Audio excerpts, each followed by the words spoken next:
Assalamualaikum warahmatullahi wabarakatuh. Selamat pagi anak-anakku.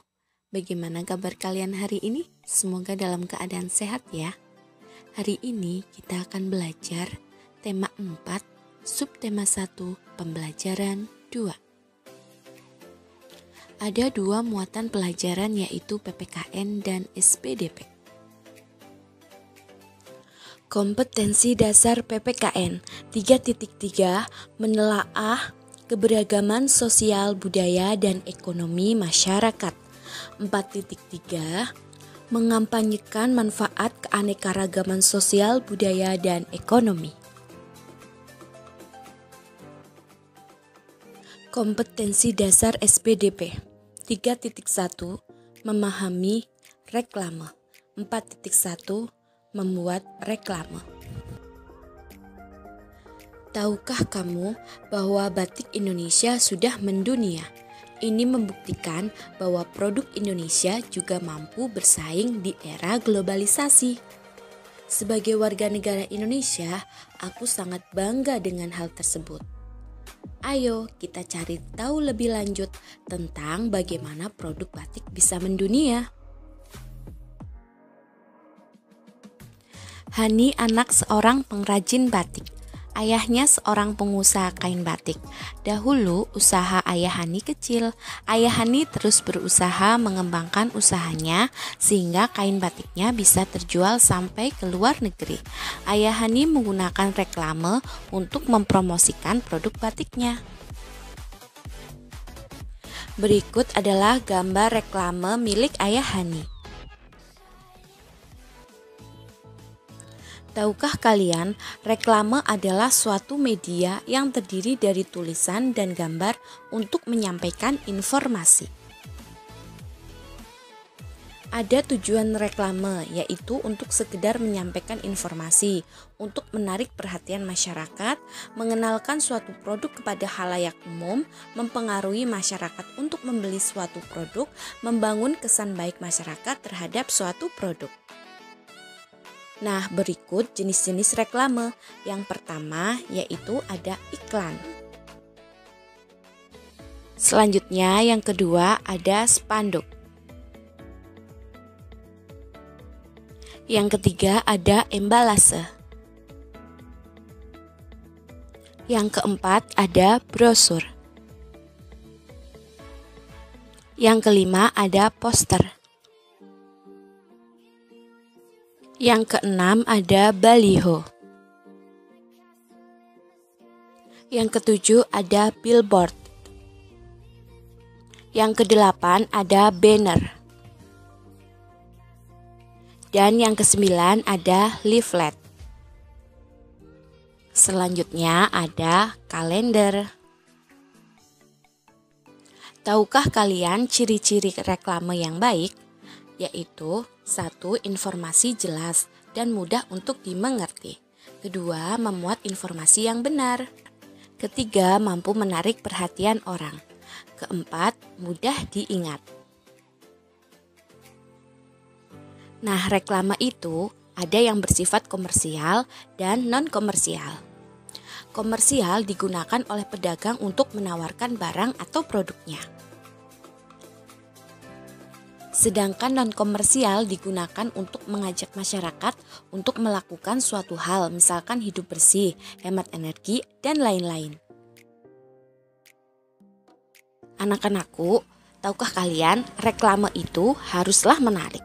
Hal-hal yang harus diperhatikan dalam membuatnya adalah sebagai berikut. 1. Slogan yang jelas dan mudah dimengerti.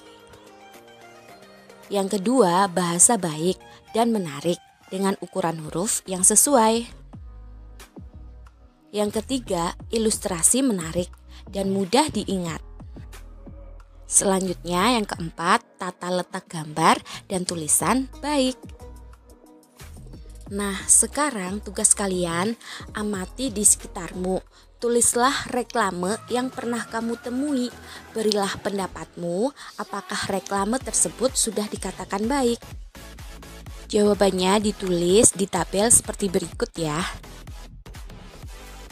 Anak-anakku, seperti yang sudah kamu ketahui bahwa batik Ayah Hani sudah diekspor ke berbagai negara. Batik tersebut dikemas dalam berbagai bentuk. Nah, ini contoh bentuk yang pertama. Kemudian ini jenis bentuk yang kedua. Dan yang terakhir ini bentuk contoh yang ketiga. Nah, Ayah Hani sudah berhasil menjual produk batiknya sampai ke luar negara. Keluarga mereka bisa dikatakan keluarga yang berada dari sisi ekonomi. Ayah Hani selalu berpesan untuk tidak sombong dan tetap hidup sederhana. Ayo kita cari tahu lagi cerita Hani. Sekarang ayo kita baca bersama-sama. Sahabat tak terpisahkan. Hani dan Dwi telah berteman lama sekali. Sejak belum bersekolah, mereka sering menghabiskan waktu di sore hari untuk bermain bersama. Semua tahu bahwa Hani dan Dwi tak terpisahkan. Persahabatan mereka tetap terjalin erat. Sampai kini mereka telah duduk di kelas 6 di sekolah yang sama. Dulu banyak teman yang meragukan bahwa persahabatan Hani dan Dwi akan bertahan lama karena latar belakang keluarga mereka yang jauh berbeda. Hani adalah anak seorang pengrajin batik yang sukses. Walaupun mulai dengan membatik sendiri, kemudian memiliki beberapa pegawai, sekarang usaha orang tua Hani sudah berkembang sangat pesat. Mereka sudah memiliki beberapa cabang toko batik di kota untuk memasarkan batik karya mereka. Pegawainya juga semakin banyak. Sementara Dwi adalah anak seorang penjual kue yang sederhana. Ketika kecil dulu, tiap sore Dwi ikut ibunya menjajakan kue kepada para pekerja di pendopo batik milik orang tua Hani. Di sanalah Hani berkenalan dengan Dwi. Waktu kecil dulu, mereka sangat menikmati saat-saat itu. Namanya anak-anak, perbedaan latar belakang pun tak dirisaukan. Permainan mereka tetap saja asyik, petak umpet, petak jongkok, rumah-rumahan, atau masak-masakan.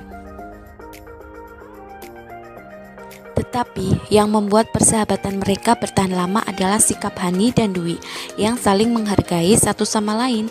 Hani tidak pernah menganggap dirinya berbeda dengan Dwi. Bukan hanya Dwi yang bermain ke pendopo batik Hani, tetapi Hani pun tak sungkan bermain ke rumah sederhana milik keluarga Dwi. Ia malah menikmati makan siang atau makan jajanan sore di rumah Dwi. Memang ibu Dwi pandai memasak, namanya juga penjajah kue. Pasti pandai juga membuat aneka masakan. Hani justru senang dengan kedekatan dan kesederhanaan suasana di keluarga Dwi. Acara makan bersama yang selalu ramai penuh cerita karena semua hadir dengan kisah masing-masing. Sebaliknya, ketika Dwi bermain ke rumah Hani, tidak dirasanya minder sedikit pun. Ayah dan ibu Hani tidak pernah juga memperlakukan Dwi super istimewa karena Dwi anak penjajah kue. Santai saja, Dwi membaca koleksi buku cerita Hani di kamarnya. Ketika Hani sedang melakukan hal lain, kadang-kadang Dwi pun ikut membantu ketika Hani harus melipat batik dan memasukkannya ke dalam plastik sebelum siap kirim ke toko.